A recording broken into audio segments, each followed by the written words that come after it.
غادي نشتغلوا 4 مجموعات، غنقسموا 2 المجموعات، مجموعه اللي فيها وئام رقم 4 غادي يشتغلوا على رقم 2. المهم رقم 2 غادي يشتغلوا على المساوئ للتواصل الاجتماعي.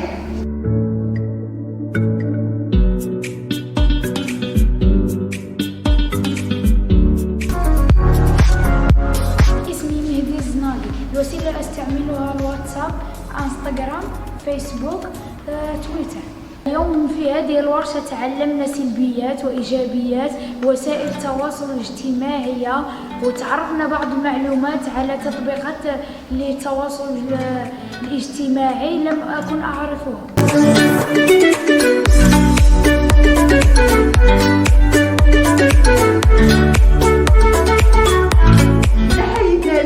هذا الوقت باش نتجاه هذا الحي ما داكش عليه كلش تصرف ياك تصرف شنو هو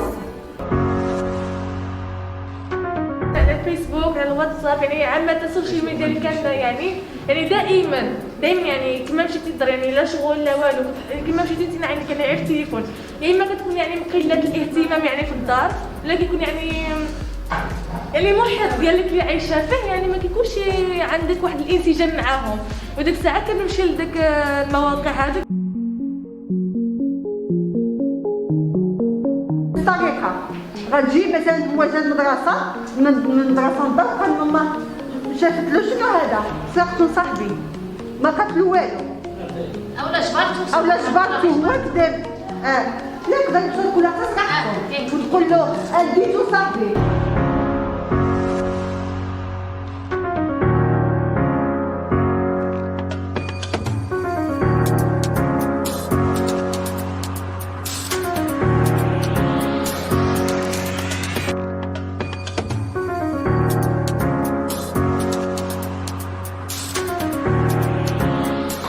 سعداء جدا اننا كنتواجدوا معكم داخل المؤسسه، وغنكونوا سعداء اكثر بالتفاعل ديالكم، وملي غادي نبداو ان شاء الله في تنفيذ برنامج العام ان شاء الله مورا العطله ان شاء الله نبداوها. وشكرا.